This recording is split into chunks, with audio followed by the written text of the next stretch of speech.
Good morning all student. हमने class 11th का 4th chapter किया था, जिसमें हमने देखा था सीरीज क्या होती है, सीरीज को कैसे अरेंज करते हैं। उसी सीरीज में हम करते हैं कि जो श्रृंखलाएँ होती हैं वो कितने प्रकार की होती हैं, टाइप्स ऑफ सीरीज क्या होती हैं।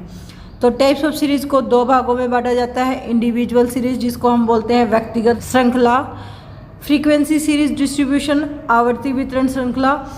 टाइप ऑफ सीरीज दो प्रकार के होते हैं, इंडिविजुअल सीरीज, फ्रीक्वेंसी सीरीज। आगे फ्रीक्वेंसी के दो पार्ट होते हैं जिसको हम डिस्क्रीट सीरीज या फ्रीक्वेंसी डिस्ट्रीब्यूशन सीरीज जिसको कंटिन्यूस सीरीज भी बोला जाता है। लास्ट वाली वीडियो में हमने कवर किया था कि डिस्क्रीट सीरीज कौन सी होती हैं और फ्रीक्वेंसी डिस्ट्रीब्यूशन क्या होता है, वो आज हम कवर करेंगे। कंटिन्यूस सीरीज जिसको हमने डिस्क्रीट सीरीज और कंटिन्यूस सीरीज में किया था कि जो डिस्क्रीट सीरीज होती है वो बिल्कुल पूर्णांक के रूप में होती है, 1 2 3 की फॉर्म में होती है, जबकि जो कंटिन्यूस सीरीज होती है वो पॉइंट्स में होती है, जैसे 3.4। अब हम देख लेते हैं व्यक्तिगत श्रृंखला, इंडिविजुअल सीरीज क्या होती है। इंडिविजुअल सीरीज व्यक्तिगत श्रृंखला वह श्रृंखला होती है जिसमें प्रत्येक इकाई का अलग माप प्रकट किया जाता है, यानी कि हर इंडिविजुअल की अलग वैल्यू होती है। जैसे कक्षा 11वीं के 30 विद्यार्थियों ने किसी भी टेस्ट में अंक लिए हैं तो सभी विद्यार्थियों ने अलग अलग अंक प्राप्त किए हैं, हर स्टूडेंट की अलग अलग वैल्यू है। व्यक्तिगत श्रृंखला को दो तरह से प्रस्तुत किया जा सकता है। प्रस्तुत करना यानी कि प्रेजेंट करना दो तरह से हो सकता है, या तो आपको उनको रोल नंबर के अकॉर्डिंग अरेंज कर सकते हो अकॉर्डिंग टू सीरियल नंबर, या उनको असेंडिंग या डिसेंडिंग ऑर्डर में डिवाइड कर सकते हो अकॉर्डिंग टू सीरियल नंबर, क्रमानुसार, क्रम के अनुसार। व्यक्तिगत श्रृंखला को प्रस्तुत करने की एक आसान सी विधि है। इसमें मदों को किसी क्रम के अनुसार प्रकट किया जाता है, जैसे विद्यार्थियों के अंक को उनको रोल नंबर के अनुसार, या हॉस्टल में रहने वाले विद्यार्थियों का उनका जो भी खर्च हुआ वह हुआ है उनके कमरों के अनुसार अरेंज करना, या किसी भी टेस्ट में जितने बच्चों ने पार्टिसिपेट किया है, एक टेस्ट के अंदर जितने भी विद्यार्थियों ने पार्टिसिपेट किया है उनके नाम के अल्फ़ाबेट के अकॉर्डिंग, जैसे ए बी और सी के अकॉर्डिंग उनको अरेंज करना, वो सीरियल नंबर अरेंज कहलाता है। सेकंड टाइप इंडिविजुअल सीरीज को आप आंकड़ों के आरोही या अवरोही क्रम में व्यक्त कर सकते हो। आरोही का मतलब है बढ़ते क्रम, जबकि अवरोही का मतलब है घटते हुए क्रम। आंकड़ों को उनकी वैल्यू के अकॉर्डिंग सबसे छोटा फिर बड़ा और फिर उससे बड़े क्रम में भी रख सकते हो, जिसको हम बढ़ते हुए क्रम बोलते हैं, या सबसे पहले सबसे बड़ी वैल्यू को और फिर उससे कम वैल्यू को, जिसको हम घटते हुआ क्रम बोलते हैं, के अनुसार रख सकते हैं। इसको हम असेंडिंग या डिसेंडिंग ऑर्डर बोलते हैं। ये भी एक इंडिविजुअल सीरीज को अरेंज करने का मेथड है। जैसे इस टेबल में दिखाया गया है कि अंकों को आरोही क्रम में रखना। आरोही क्रम का मतलब है कि सबसे पहले सबसे छोटा फिर बड़ा और फिर उससे बड़ा। तो कितने ऐसे विद्यार्थी थे जिन्होंने 10 मार्क्स लिए हैं, फिर 10 से आगे जिन्होंने 15 मार्क्स लिए हैं, 15 के बाद 20 और 20 के बाद 25। इस तरह छोटे फिर बड़ा बढ़ते हुए क्रम में रखा हुआ है। इसके अपोजिट भी कर सकते हैं, पहले 30 फिर 25 फिर 20, यानी कि अवरोही क्रम में भी इसको रखा जा सकता है। अब हम बात करते हैं आवर्ती वितरण श्रृंखला, फ्रीक्वेंसी डिस्ट्रीब्यूशन सीरीज।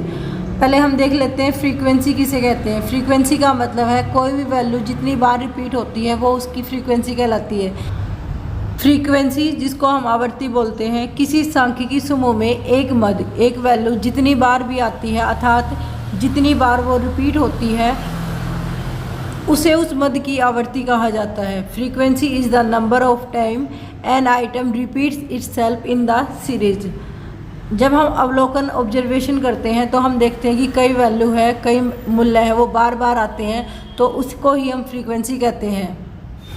अब हम बात करते हैं वर्ग आवर्ती। वर्ग आवर्ती का मतलब है जब आप किसी भी वैल्यू को वर्ग में डिवाइड करते हो तो उस वर्ग में आने वाले मदों की संख्या कितनी है। किसी भी वर्ग में आने वाले मदों या चरों की संख्या को वर्ग आवर्ती कहा जाता है। जैसे अगर मैं एक वर्ग बनाती हूँ कि 10 से 15 नंबर लेने वाले कितने विद्यार्थी हैं, या 10 से 15 का मतलब कि जिन्होंने 10 से अधिक मार्क्स लिए हैं और 15 तक लिए हैं तो वो कितने विद्यार्थी हैं। तो उस वर्ग में अगर विद्यार्थी हैं वो 4 हैं तो वो वर्ग आवर्ती कहलाएगी। टेलीबास जिसको हम मिलान रेखाएं कहते हैं, ये वर्ग की आवर्ती को दिखाने का एक मेथड है जिसमें हम आवर्ती को लाइन के द्वारा रिप्रेजेंट करते हैं। अगर किसी वर्ग में आने वाले मदों की संख्या वो 1 है तो उसे एक लाइन से रिप्रेजेंट करते हैं।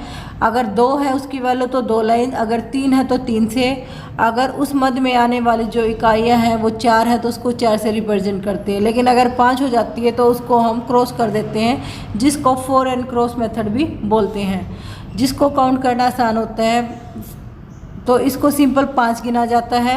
अगर मुझे इसी में 8 लिखना है तो 5 मैं सिंपल लाइन खींच के बनाती हूँ और 6, 7, 8 इस तरह रिप्रेजेंट करती हूँ।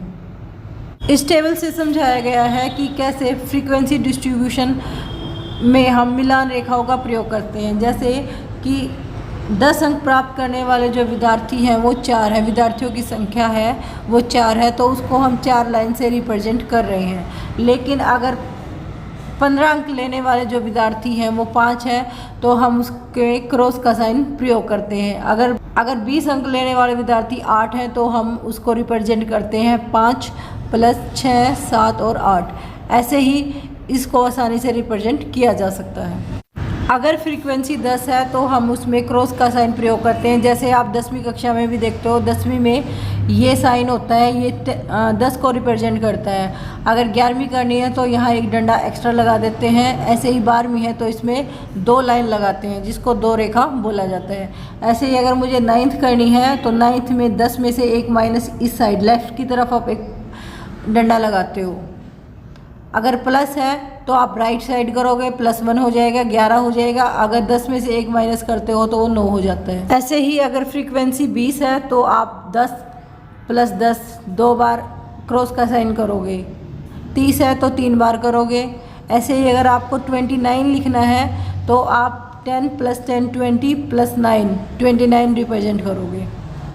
अब हम देखते हैं कि डिस्क्रीट सीरीज में जो लाइंस है, टेलीबार्स है, उनका कैसे प्रयोग करते हैं। हमने देखा था जो डिस्क्रीट सीरीज होती है उनकी इंडिविजुअल वैल्यू होती है।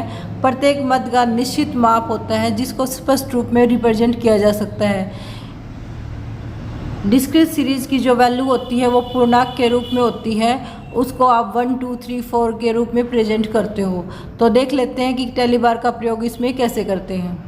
इसको हम एक उदाहरण से समझते हैं कि जो व्यक्तिगत सीरीज है उसमें टेलीबार का प्रयोग कैसे करते हैं। जैसे एक व्यक्तिगत श्रृंखला दी गई है, कक्षा 11वीं के 20 विद्यार्थियों द्वारा प्राप्त अंकों की सीरीज दी हुई है।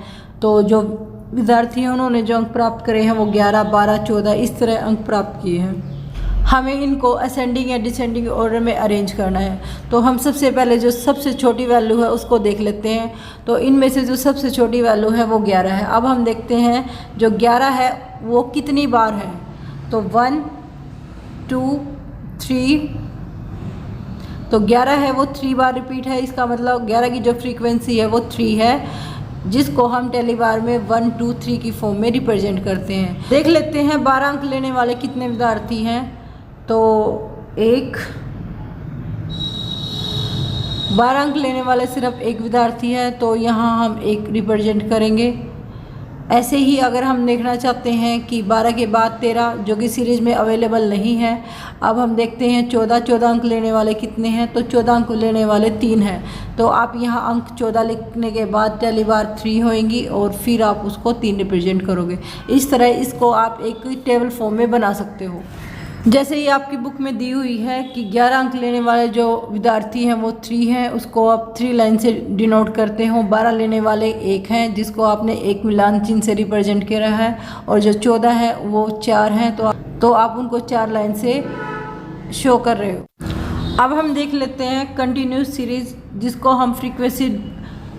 हम फ्रीक्वेंसी डिस्ट्रीब्यूशन बोलते हैं। सतत अवितरित जिसको अविच्छिन्न श्रृंखला या आवृत्ति वितरण कहते हैं वो क्या होती है।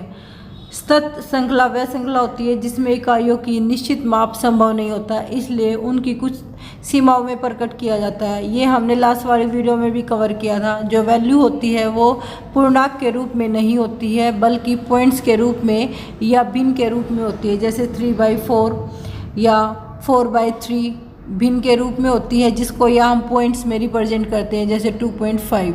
कंटिन्यूस सीरीज में जो हम वैल्यू रखते हैं उनको हम वर्ग रूप में रिप्रेजेंट करते हैं, जैसे 5 से 10, 10 से 15, तो वर्ग के रूप में रिप्रेजेंट करते हैं। वर्ग के रूप में रिप्रेजेंट करने के बाद हम उनको मिलान चिन्ह के द्वारा या फ्रीक्वेंसी द्वारा रिप्रेजेंट करते हैं। तो जो ये हम वर्ग बनाते हैं उनको हम वर्ग अंतरण कहते हैं, क्लास इंटरवल कहते हैं। क्लास इंटरवल करने के बाद जो भी इनके बीच में अंतर होता है वो सेम होता है। जैसे 5 और 10 के बीच में 5 का गैप है, ऐसे ही 10 और 15 के बीच में भी 5 का गैप है। तो जो वर्ग अंतर होता है वो वर्ग के अकॉर्डिंग लिया जाता है। उसके बाद आप इसको असेंडिंग या डिसेंडिंग ऑर्डर में अरेंज करते हो। इसको एक उदाहरण से समझते हैं। जैसे नंबर्स दे रखे हैं जिसको हम असेंडिंग ऑर्डर में कर रहे हैं, यानी सबसे पहले छोटा 10 से 15 अंक लेने वाले कितने विद्यार्थी हैं, तो जो फ्रीक्वेंसी है वो 4 है और जो टैली बार है वो फोर्स लाइन है। इस तरह 15 to 20 15 से 20 अंक प्राप्त करने वाले कितने विद्यार्थी हैं, तो वो 5 हैं, जिसको हम लाइन से रिप्रेजेंट करते हैं। तो इंडिविजुअल सीरीज और कंटिन्यूस सीरीज दोनों को रिप्रेजेंट करने के लिए हम उसको असेंडिंग या डिसेंडिंग ऑर्डर में रिप्रेजेंट करते हैं। जबकि जो कंटिन्यूस सीरीज होती है उसको हम ग्रुप में डिवाइड करते हैं, जिसमें भी हम सबसे पहले सबसे छोटी इकाई, उसके बाद बड़ी और फिर बड़ी, इस तरह बढ़ते क्रम में चलते हैं। आज के इस लेक्चर में हमने किया कि जो इंडिविजुअल सीरीज है और कंटिन्यूस सीरीज है वो क्या होती है, इंडिविजुअल और कंटिन्यूस सीरीज में किस तरह हम टैली बार का प्रयोग करते हैं। आने वाले सीरीज में हम देखेंगे इन दोनों के बीच में क्या डिफरेंस होता है, फ्रीक्वेंसी डिस्ट्रीब्यूशन और फ्रीक्वेंसी एरे में क्या मेन डिफरेंस है, इनको कैसे आप अरेंज करते हो। आज के लिए इतना ही, धन्यवाद।